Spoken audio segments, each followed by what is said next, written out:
E aí, meu amigo e minha amiga do universo físico, aqui é o Lucas do Universo Discreto, e como vocês devem ter visto nessa barrinha aqui embaixo, eu me auto-intitulo pesquisador. E o que exatamente um pesquisador faz? Ele trabalha com pesquisa, o que é meio óbvio.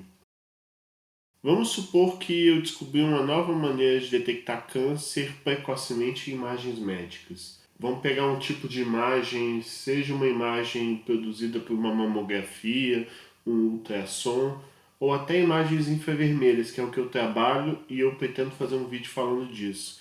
Enfim, vamos supor que eu pego uma dessas imagens e eu descubro uma maneira de criar um algoritmo novo que detecta precocemente câncer de uma maneira mais eficiente. Como é que eu posso chegar na comunidade científica e falar: ei, eu descobri uma maneira de detectar câncer melhor do que é feito atualmente?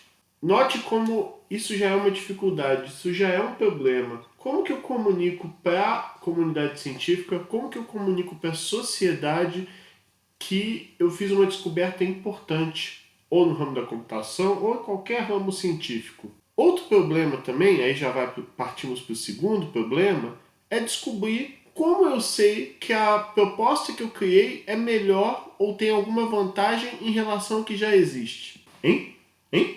Para solucionar esses dois problemas, existem algo que chamamos de eventos científicos. Eventos organizados por cientistas que permitem que você submeta trabalhos acadêmicos, os famosos papers ou os famosos artigos científicos, na forma de um relatório bastante técnico que explica o que eu concluí, o que eu descobri.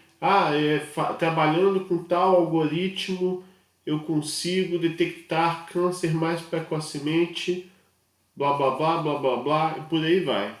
Isso que eu escrevi vai ser avaliado por um comitê de cientistas que vão verificar se aquela proposta tem relevância ou não para ser publicada. Se ela não tiver relevância, ela é rejeitada, é como se ela não existisse e ela precisa ser trabalhada e melhorada para uma futura tentativa.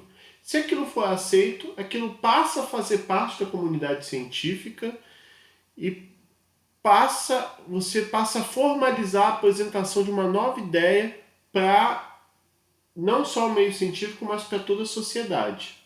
Se você quiser saber mais sobre papers científicos, do ponto de vista do que eles são, qual o formato deles e tudo mais, eu recomendo que você assista a esse vídeo do Primata Falante. Eu vou botar na descrição, eu vou ver se eu coloco em card aqui também, pois é um vídeo muito bom que ajuda a entender a importância dos papers científicos no nosso cotidiano, até para lidar com a questão das famosas fake news. Nesse vídeo especificamente que você está assistindo agora, eu vou procurar dizer o que você precisa saber antes de publicar um artigo científico, e eu vou focar especificamente em computação, que é onde eu sei mais. Cada área tem as suas particularidades. Aí é interessante você procurar vídeos ou até livros e tudo mais de metodologia de pesquisa da área que você quer. Aqui eu vou tentar fazer um resumo do que é importante para você produzir artigos acadêmicos dentro da ciência da computação. Então esse vídeo é para você que é estudante, para você que é interessado, para você que pretende fazer pesquisas acadêmicas na área. Para você que já é pesquisador, mas às vezes quer verificar se as suas ideias são pertinentes, ver se tem alguma novidade que eu possa contribuir aí para você. Eu estou usando como base para fazer esse vídeo aqui agora o livro que se chama Metodologia de Pesquisa em Ciência da Computação, do professor Raul Waslawick. Eu espero ter pronunciado o nome dele certo, que eu recomendo que você compre caso você queira escrever um artigo, caso você queira fazer o seu TCC, na sua famosa monografia de conclusão de curso. Ele é um ótimo livro para isso. Se não tiver como comprar, é bem provável que você tenha como conseguir esse livro numa biblioteca, na biblioteca da sua universidade, da sua faculdade. Então, como estamos conversando, o artigo é a forma mais reconhecida de divulgação de uma ideia de pesquisa. Se você chega a uma conclusão nova, O melhor meio de você fazer isso é submetendo o seu artigo num evento acadêmico relacionado.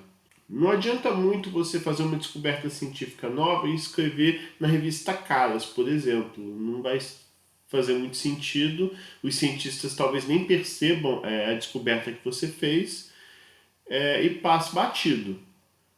Também não adianta você colocar num blog qualquer, num blogspot, e aí descobri o sentido da vida. Aí você bota no blogspot, não vai existir um consenso entre os cientistas para verificar se você realmente fez uma descoberta fora de série, e também não adianta botar em sites de notícias peculiares que vemos por aí. O meio de você ter um crivo, ou seja, você garantir a qualidade daquela sua ideia e aquela ideia ser absorvida pela sociedade e por outros grupos de cientistas, é submetendo seu trabalho a um veículo científico, que é o que eu já repeti algumas vezes porque isso é importante. Quando você submete seu artigo a um veículo, o crivo de avaliadores do seu artigo ocorre, eles vão avaliar. E além disso, se o seu trabalho for aceito, você ainda vai ser submetido à avaliação das pessoas lá no evento, que vão assistir você apresentando, vão fazer perguntas, vão querer saber se aquela sua ideia pode ser aplicada em A, B ou C. Então, você passa por tantas etapas rigorosas que isso minimiza a possibilidade de haver erros. E olha que ainda acontece de, mesmo depois de passar por todas essas etapas, os erros passarem despercebidos.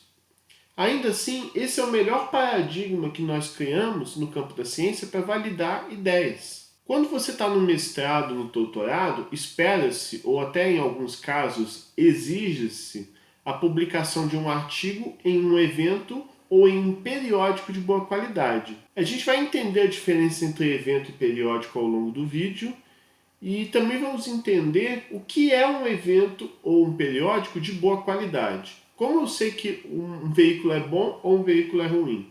Vamos continuar a discussão que a gente vai entender isso. Ao contrário de uma monografia ou um TCC que normalmente é feito por uma pessoa só, os artigos científicos costumam ser trabalhos colaborativos, ou seja, vão ter um ou mais autores. Todo mundo que participou daquele trabalho de uma maneira relevante vai se tornar autor daquele artigo.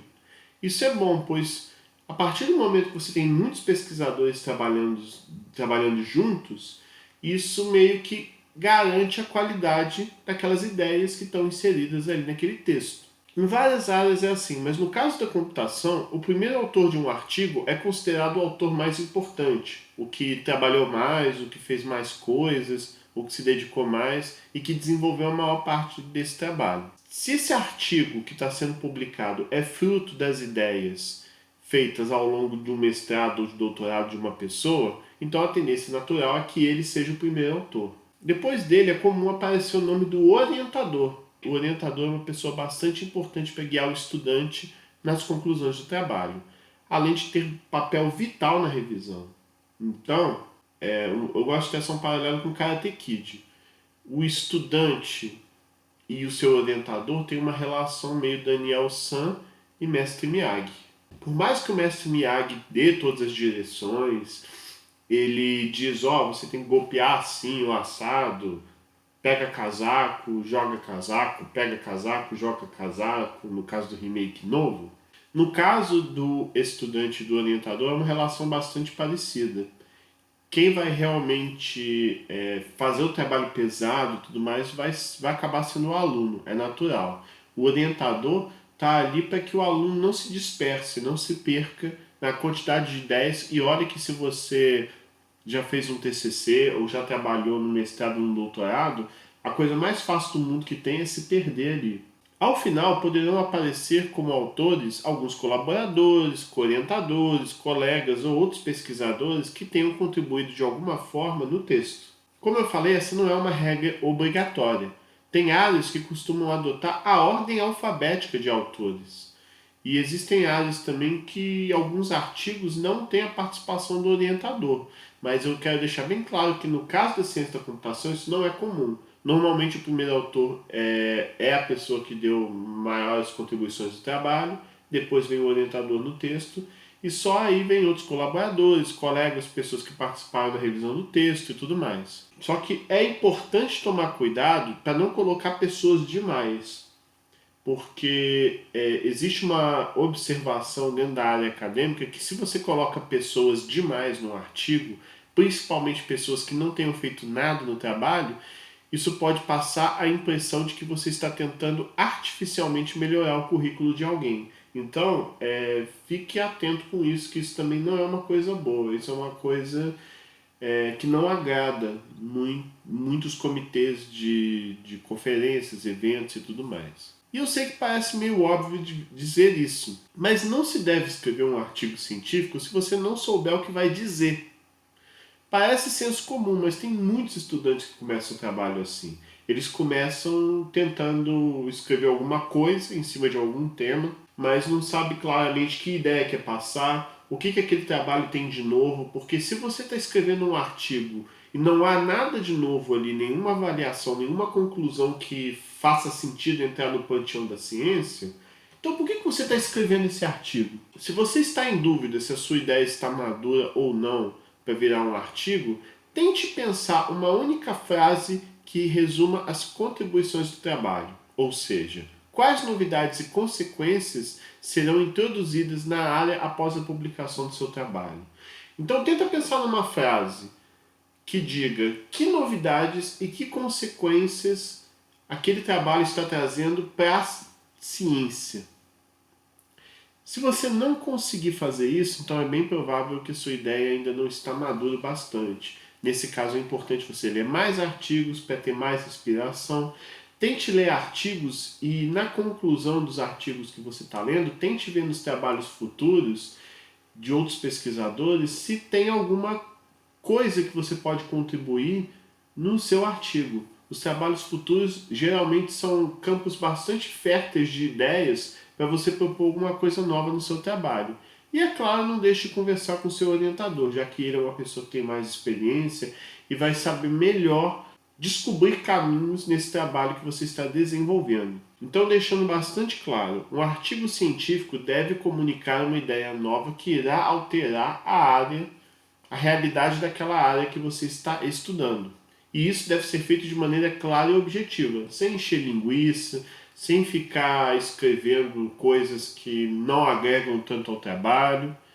E é até por isso que os artigos de computação costumam ter entre 8 e 12 páginas, para que você possa comunicar aquela ideia nova da forma mais sucinta possível. Claro que varia, tem veículos que têm mais páginas ou menos páginas, mas o mais comum é algo entre 8 e 12.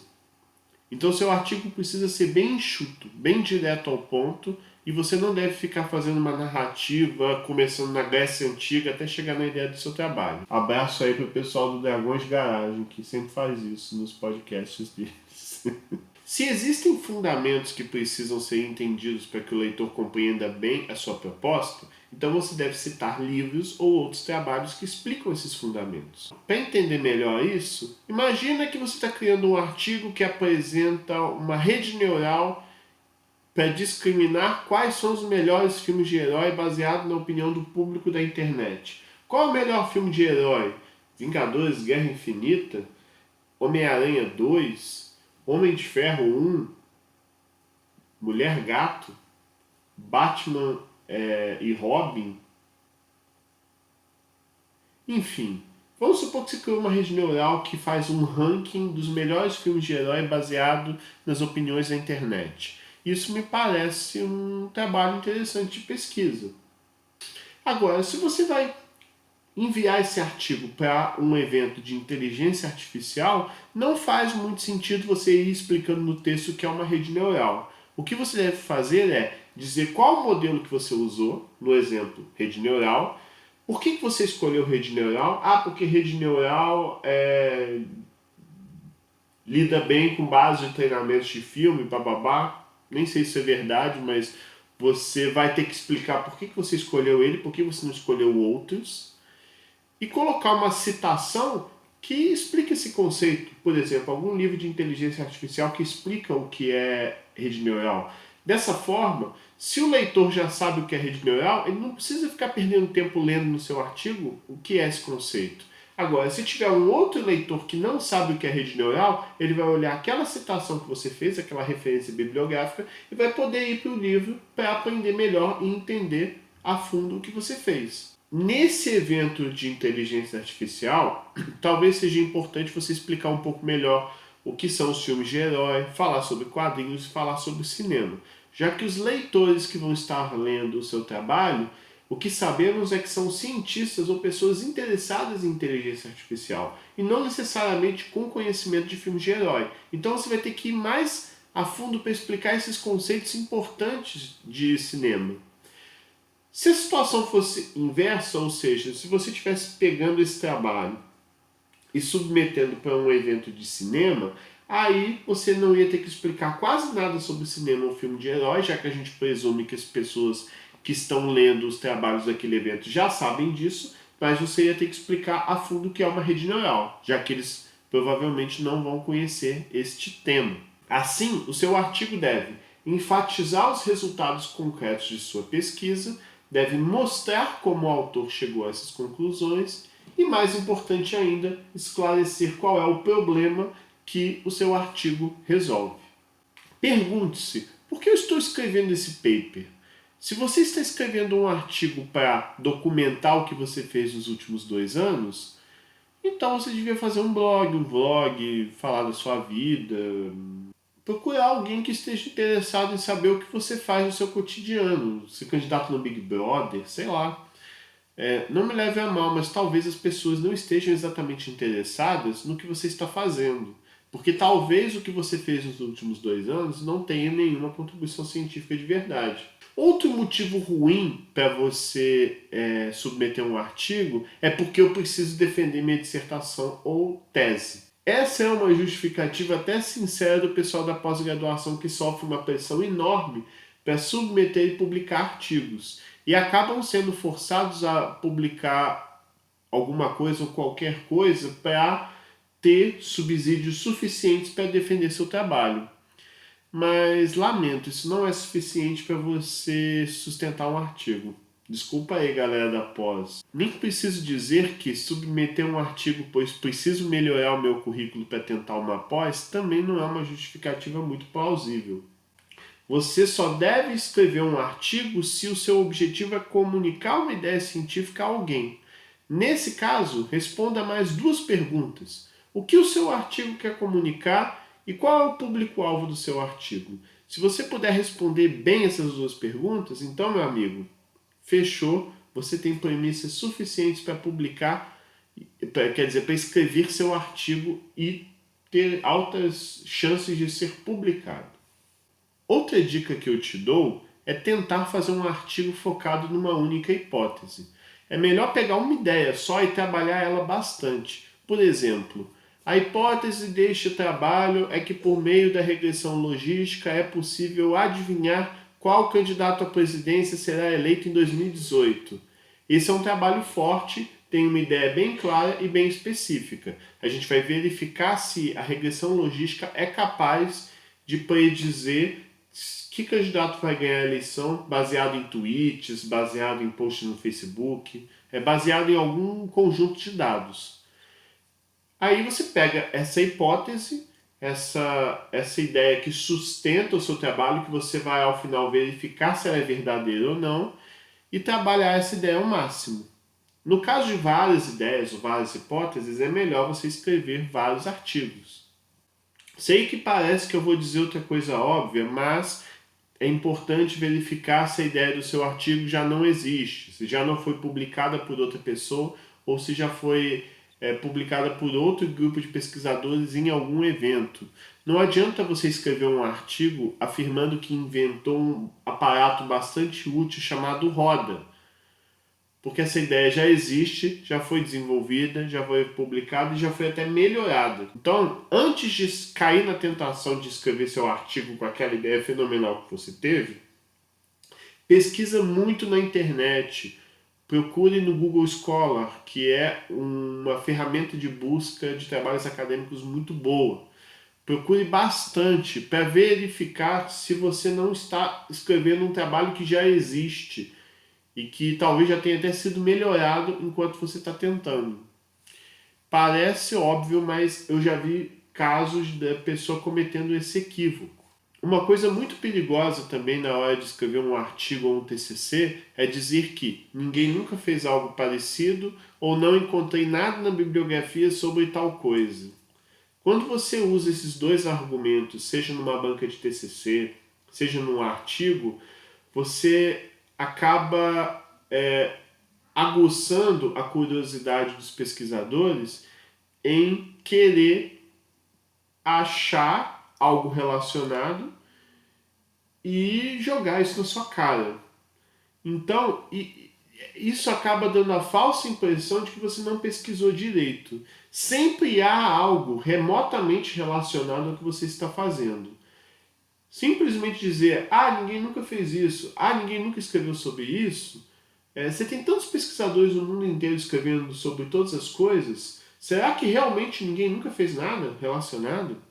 Esse é o tipo de coisa fatal no trabalho acadêmico. Se você afirma que o seu artigo, se o seu método é o melhor daquela área e a banca descobre outro trabalho melhor que você não referenciou, que você não comentou em nenhum momento, isso é por si só suficiente para você ser reprovado na banca de TCC e para ter o seu trabalho rejeitado num evento, num veículo acadêmico. Eu até vou te dar a sugestão de você colocar um alerta no Google Scholar, né? Tem uma espécie de um sininho, vou ver se eu coloco aí na tela para você entender, que ele sempre informa para você via e-mail o surgimento de novos trabalhos que tenham a ver com algum termo que você está buscando. Bom, com isso eu já estou te dizendo que a melhor forma de você procurar trabalhos acadêmicos é sempre no Google, Google Scholar, verificar outros sistemas de busca acadêmicos. Eu vou colocar na descrição esses para você ter. E sempre ir procurando termos relacionados com o seu trabalho para achar o máximo de papers aí. Procure bastante, pois às vezes o tema em que você está trabalhando é tratado com algum outro termo específico diferente do que você está habituado. Uma outra boa alternativa é você pesquisar quais são os veículos, ou seja, quais são os periódicos e quais são os eventos da área que você atua, da área que você está lendo, e fixar um intervalo de 5 ou 10 anos. Por exemplo, a gente está em 2018, pega um evento e olha todos os artigos que tem ali de 2018 a 2013, ou até 2008, no caso, depende muito da área, que às vezes você vai achar trabalhos antigos bem relacionados ao que você está fazendo. Após delimitar esse intervalo, vai vendo o título e resumo de cada trabalho, procurando similaridades com o tema que você pesquisa. Isso, se você fizer isso, isso é até uma coisa legal de você colocar no seu artigo ou no seu TCC. Isso reforça a ideia de que você fez uma pesquisa boa, fez uma pesquisa ampla e achou uma quantidade, por exemplo, pequena de artigos que trabalham com o que você está pesquisando no momento.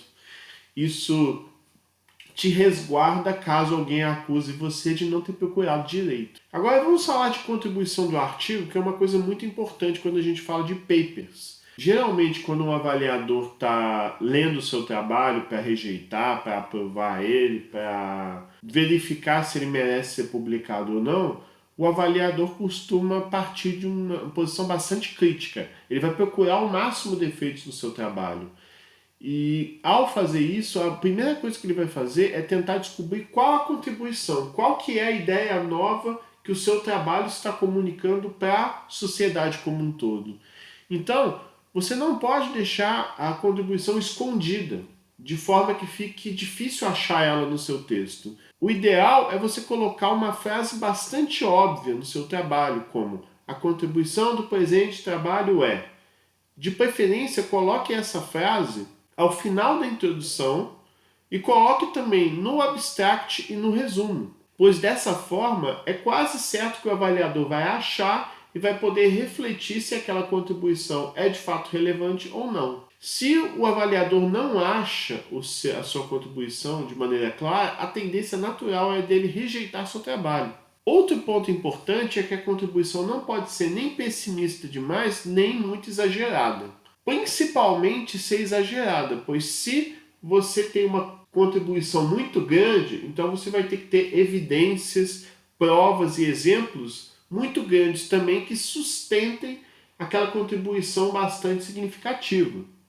E nem preciso dizer que se a contribuição for pessimista demais, a tendência é o trabalho ser rejeitado. Procure ser realista, mas também vender um peixe. Né? Seja publicitário nessas horas. Outra razão importante para você colocar sua contribuição no resumo e no abstract é que quando um outro pesquisador vai procurar trabalhos no sistema de busca, o máximo que ele vai ler é o título e o resumo. Então, o resumo é o local que você deve vender o seu peixe, pois se outros pesquisadores citarem o seu trabalho, isso valoriza o seu currículo acadêmico. Então, é nesse local que você tem que vender seu peixe, no resumo e no abstract. E a contribuição do trabalho, meu amigo, é como se fosse a joia da coroa, é a coisa mais importante. Outra pergunta muito importante é como escolher um local para publicar. Essa dúvida os alunos costumam ter bastante. Existem muitas opções de veículos para você mandar trabalhos na ciência da computação. Quanto maior o impacto do veículo, ou seja, quanto maior o número de pessoas que ele efetivamente atinge, melhor tende a ser esse veículo e maior a dificuldade de se publicar nele, o que é uma coisa meio natural. Então, você precisa verificar se a contribuição e inovação do seu trabalho é grande o bastante para aquele evento. Se você tem uma contribuição muito grande, então faz sentido você enviar para um veículo muito grande. Se a sua contribuição for menor, for pequena, aí faz sentido você enviar para um evento de menor repercussão, de menor alcance. Sem falar que os veículos costumam ser específicos para cada área. Eu, por exemplo, estou escrevendo um artigo para um veículo, para um evento, melhor dizendo, chamado CIPGRAPH, que é voltada para computação gráfica, processamento de imagens, visão computacional e reconhecimento de padrões. Então, o meu trabalho ele tem a ver com esses assuntos. Baseado no tema do seu trabalho, você escolhe qual o melhor veículo para enviar a sua proposta.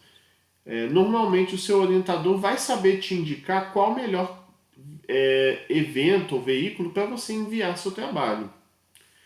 Em relação ao estilo do veículo, a gente pode fazer algumas distinções. As publicações mais importantes na ciência são os periódicos. Os melhores artigos costumam ser destinados aos periódicos mais reconhecidos de cada área. Então, quando você publica um artigo num periódico, você está muito bem, você está num patamar como cientista bastante grande. No caso da computação, ainda existem poucos periódicos se comparado a outras áreas. Por exemplo, física e química tem muito mais periódico, a computação ser uma área um pouco mais recente, se comparado à física e à química, por exemplo. Ainda assim, estudantes de pós-graduação recorrem muito aos periódicos para publicar seus trabalhos, pois isso dá um reforço na hora de defender a sua dissertação ou seu mestrado, que o seu trabalho é muito bom. Se você está na graduação, eu não recomendo que você fique tentando muito periódicos, pois vai ser um esforço muito grande e o ideal é você ter várias publicações em eventos menores na graduação. Na pós-graduação isso muda um pouco de figura. De qualquer forma, é importante você conversar com o seu orientador para vocês chegarem à conclusão juntos se vale a pena você submeter aquele seu trabalho para um periódico ou não. Pela experiência dele, ele com certeza vai saber te ajudar nisso. Depois do periódico, a gente tem as conferências, que é algo que na ciência da computação a gente privilegia bastante. O ideal é você sempre estar publicando uma quantidade relativamente grande de publicações em conferências. Se você a cada ano publica alguma coisa em conferências, isso é bom. E no caso de pós-graduação, é essencial, é fundamental você ter trabalhos publicados em conferências. Dedicamos muito esforço em publicar nessas conferências, seja pelo número de eventos do gênero que existem, tanto no Brasil quanto no mundo. A gente tem muito dessas conferências. Então, como eu estou falando, é legal você publicar uma série de trabalhos em conferências para rechear o seu currículo Lattes e também para você desenvolver um bom networking com outros cientistas da área, que assim vocês podem trabalhar em artigos em conjunto. E isso acaba sendo bom, que acaba sendo bacana tanto para o pesquisador que trabalha junto com você quanto para você mesmo. As duas pessoas vão crescendo juntos na área. Uma terceira possibilidade são os workshops e os seminários, que costumam ser eventos satélites de conferências maiores. É bem comum uma conferência grande, como é o caso do Congresso Brasileiro de Ciências como é o caso do Congresso da Sociedade Brasileira de Computação, você tem vários eventos satélites ali, por exemplo, workshops, que costumam ter uma abrangência temática um tanto específica e número de participantes bastante específicos daquela área. Eu, por exemplo, já publiquei um trabalho junto com um aluno num workshop de imagens médicas. Então, todo mundo que estava ali estava preocupado em aprender, em trocar ideias sobre imagens médicas, processamento de imagens médicas na computação, maneiras de você inovar com imagens médicas dentro de computação. Tem muitos médicos ali interessados também, mas o workshop acaba tendo um menor impacto justamente por ser um evento um tanto específico. Ainda assim, é uma excelente opção para você ter artigos na graduação. É muito importante você trabalhar, principalmente se você está começando e está escrevendo um artigo pela primeira vez, é legal você tentar workshops e seminários. E, finalmente, existem os livros e os capítulos de livro. Estes são muito valorizados e costumam ter um foco completamente diferente dos anteriores. Todos os eventos que eu falei antes, os veículos que eu falei antes, melhor dizendo, eles têm como objetivo comunicar uma nova ideia. Já o livro ou o capítulo de livro, ele tem um foco mais didático, que é o de apresentar uma área. Quando um grupo de cientistas já tem uma maturidade, já tem um conhecimento grande sobre um tema, ele escreve um capítulo de livro apresentando aquela área, a importância daquela área. E o capítulo de livro é também uma boa forma de você começar a fazer suas pesquisas. Se você não conhece nada sobre o tema de pesquisa que você vai trabalhar, é legal você procurar surveys, que são artigos que fazem uma compilação de tudo de interessante que está acontecendo naquela área, e também procurar os capítulos de livros, que são coisas bastante didáticas que têm o objetivo de te ensinar coisas para um público bem abrangente. O capítulo de livro, ele de certa forma, ele lembra um pouco o trabalho que nós fazemos na divulgação científica, que a ideia é divulgar sem necessariamente contribuir com ideias novas, mas escrever um texto de uma maneira que você consiga, de forma sucinta, apresentar uma série de ideias que já existem na literatura acadêmica. Uma vez explicadas as diferenças entre esses eventos e periódicos, é importante a gente discutir um pouco sobre o processo de revisão. Como que o trabalho é revisado, como o trabalho é aceito, como o trabalho é rejeitado, enfim. Como esses eventos, no caso, conferências, workshops, seminários e tudo mais, eles costumam ter uma data de realização bastante específica numa determinada cidade, os trabalhos só podem ser submetidos até um determinado prazo limite, algo que nós chamamos de deadline. Normalmente o deadline é a coisa que mais apavora o pessoal que publica artigos, pois o seu artigo precisa estar pronto até aquela data para você. O seu artigo tem que estar pronto até aquela data. Se passou daquela data, você perde o evento e aí você só vai ter chance de publicar no mesmo evento no ano seguinte. Os artigos enviados até o deadline que eu falei são avaliados por um comitê de programa do evento, ou seja, você vai ter um conjunto grande de pesquisadores, alguns deles vão ser selecionados para avaliar aquele trabalho. Normalmente são 2, 3 ou até 4 avaliadores que vão ler o seu trabalho e dar pontos, avaliar se o seu trabalho é bom ou ruim, dando notas, como se fosse uma espécie de um professor corrigindo o seu trabalho. E eles também vão escrever comentários dizendo aonde o seu paper é bom, aonde o seu paper é ruim, o que ele entendeu do seu paper, e assim verificar se o seu trabalho merece ser publicado ou não. A maioria dos eventos, principalmente os mais conceituados, costumam aceitar uma porcentagem muito pequena dos trabalhos submetidos, coisa de 15, 20, 25%, não mais que isso. Já o processo de revisão de periódicos costuma ser um pouco diferente.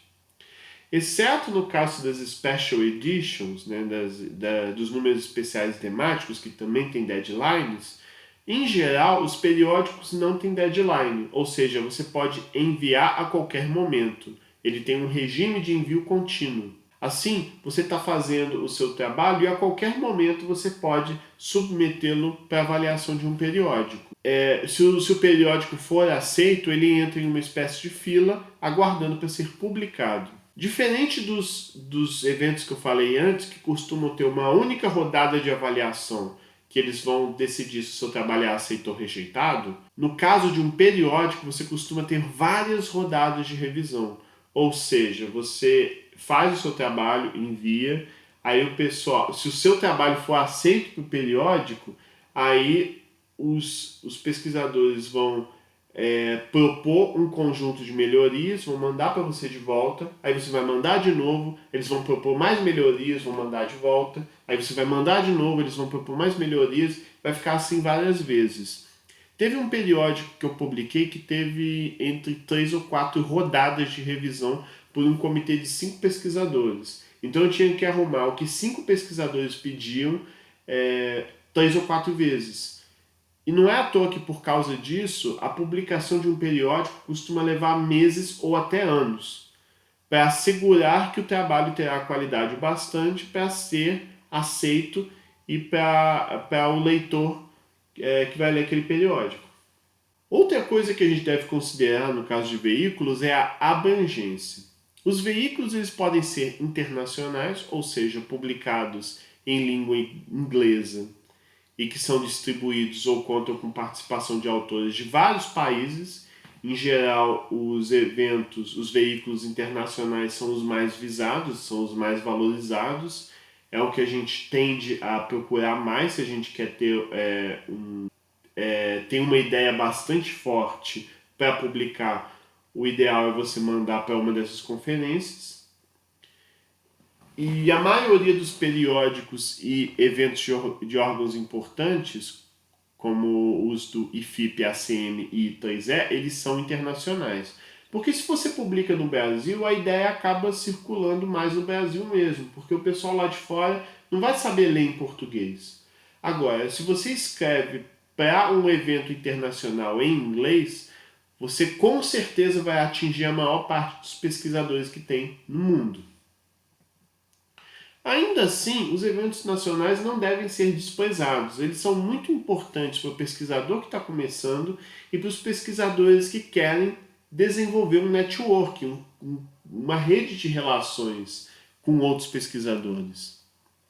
Então, os eventos nacionais, para o nosso caso, são os eventos onde tem os principais pesquisadores do Brasil. Mas, obviamente, qualquer evento que tenha predominância de uma língua, ele entra na categoria de um evento nacional. Por exemplo, se a gente for num país como o Peru, aí vai ter o Congresso Peruano de Computação, blá blá blá blá blá. Esse vai ser um evento nacional e provavelmente os artigos vão estar escritos em espanhol. Os simpósios realizados pela Conferência Latino-Americana de Informática, CLEI, e os da SBC, que é a Sociedade Brasileira de Computação, tendem a ser eventos nacionais. Também temos os eventos regionais, que abrangem uma fração de um país, como um estado brasileiro ou uma região geográfica.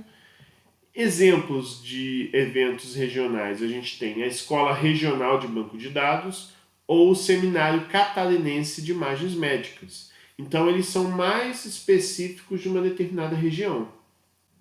Em geral, à medida que você vai ficando mais específico, esses eventos tendem a ter menor importância, já que o grupo de pesquisadores que vão estar ali vão ser mais reduzidos. E, finalmente, nós temos os eventos locais, que normalmente são sediados por uma única universidade ou faculdade e costumam contar com um comitê local de pouca abrangência, de preferência que a maioria e que geralmente a maior parte dos pesquisadores são da própria instituição.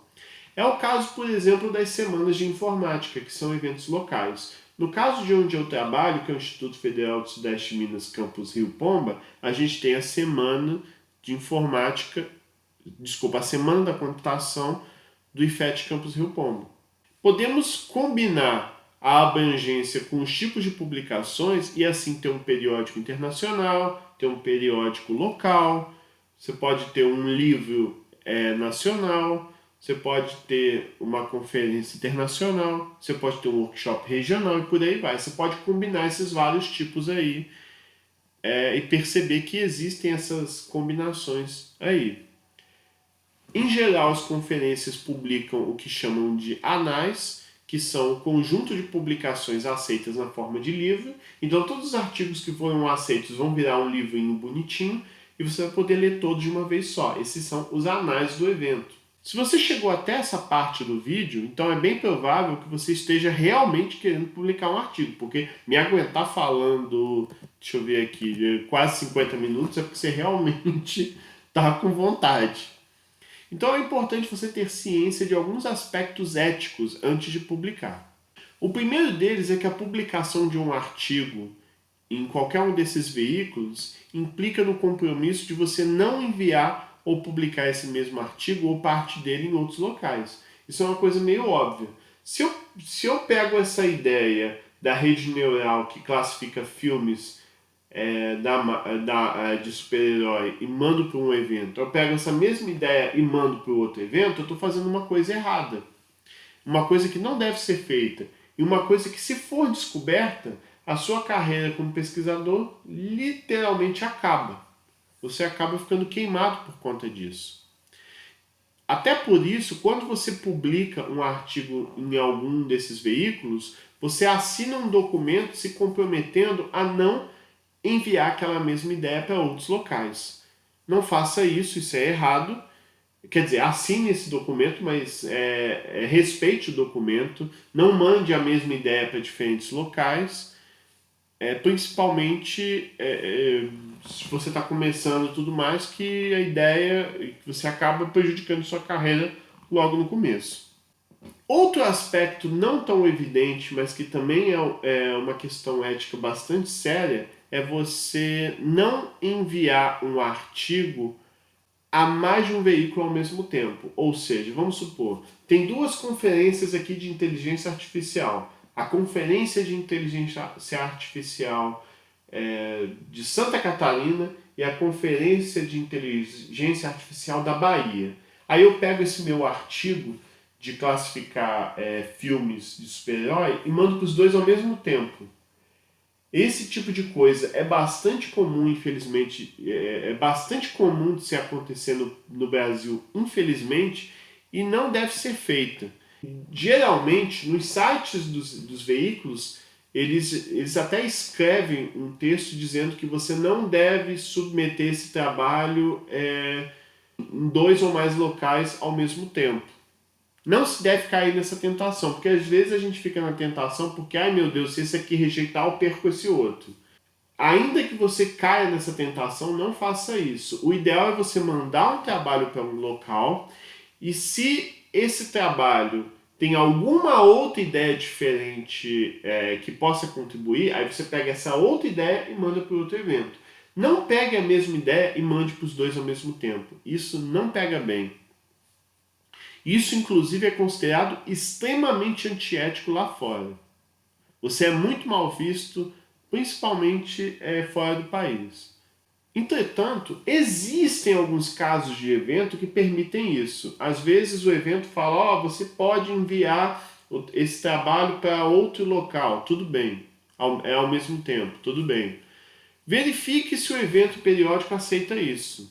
Se você tiver dúvida e realmente achar isso uma questão importante, manda um e-mail para o pessoal do veículo. Assim você tem certeza se você está fazendo uma coisa correta ou não. Então a forma correta de se tentar uma publicação é enviar uma primeira versão do artigo para o veículo e aguardar o resultado. Se for aceito, ótimo. Se não foi aceito, tudo bem. Os avaliadores vão explicar para você por que ele não foi aceito. Você vai melhorar essas coisas e mandar para o mesmo ano que vem ou mandar para outro local.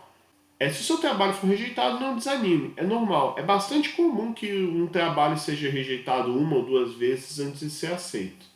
Outro aspecto que você deve tomar cuidado é o de não enviar artigos semelhantes demais sobre o mesmo assunto. Essa é uma outra prática que acaba acontecendo no nosso país, né? O cara manda um artigo... Deixa eu pegar um exemplo aqui. O cara manda um artigo sobre classificação de filmes para um evento. Melhor, o cara faz a classificação de filmes de super-herói da Marvel e manda para um evento, aí ele faz a classificação de filmes da DC e manda para outro evento. Separar a linha do que é semelhante ou não é bastante complicado. Em geral, é importante você ter bom senso e observar se você não está trapaceando. Se você não está pegando praticamente a mesma coisa, só mudando um pouquinho a forma e mandando de novo. Isso também não pega bem. Isso, inclusive, acaba caindo no que chamamos de autoplágio, que é quando você copia o que você já fez anteriormente para outro local para inflar o seu currículo artificialmente. Evite fazer isso. Entretanto, aí eu reitero, é possível publicar vários artigos a partir do mesmo trabalho de pesquisa, desde que cada um trate de aspectos bem diferentes. Então é importante você observar isso. Às vezes o mesmo trabalho deriva várias ideias novas que estende e aprofunda, virando outros trabalhos. Lembre-se, cada artigo deve ser o mais original possível. Se você está em dúvida, conversa direitinho com o seu orientador, vê se realmente aquela ideia, esse conjunto de ideias está suficiente para publicar. É importante conversar bastante a respeito. Para concluir esse vídeo, esse vai ser longo, né, porque é bastante conteúdo. Então, para concluir, vamos entender se um determinado veículo é bom ou não para se submeter a trabalhos. A CAPES, que é o órgão do MEC que, dentre suas várias atribuições, ele lida com a pesquisa em nível superior, ou seja, graduação e pós-graduação. A CAPES faz um favor para a gente de listar veículos utilizados para a divulgação da produção intelectual dos programas de mestrado e doutorado classificados quanto ao âmbito de circulação, ou seja, internacional, nacional, regional, local, e a qualidade, notas A, B e C, por área de avaliação. Ou seja, a CAPES faz uma listona com cada evento e a nota que ele tem. Por exemplo, um evento excepcional, ele tem nota A1. Esse outro evento que é muito bom, mas está um pouco abaixo, é A2. Depois você tem a nota B1, B2, B3, B4, B5 e C. Então, se você quer publicar em um determinado evento, periódico e tudo mais, procure o Qualis CC, que é a listagem de eventos e periódicos da computação, que você vai ver direitinho aquele veículo, qual a nota dele. Se você tiver uma ideia excepcional, o legal é você mandar para um evento A1 ou A2. Se você tem uma ideia bastante boa, bastante bem trabalhada, manda para um B1, para um B2, para um B3. Se você é da graduação e está começando, se você consegue um B4, um B5 ou até um C, tá muito bom. Eu vou colocar na descrição do vídeo o Qualis CC mais recente, que se não me engano é de 2016. Eu confesso que eu não me recordo se já saiu em 2018. Mas eu vou colocar o mais recente aí na descrição para você ver. No caso, como eu falei para vocês, existem poucos periódicos de computação e normalmente os periódicos indexados por sociedades internacionais como ACM, I3E, Informes e Cian, eles costumam ser classificados como B. Se você publica num periódico Qualis B, tá muito bom. Você deve ficar orgulhoso disso, seja na graduação, seja na pós-graduação. Periódicos nacionais, como é o caso do Journal of the Brazilian Computer Society, se eu não me engano, ele é C. Eu não sei se essa nota mudou, mas eu acho que ou C ou B.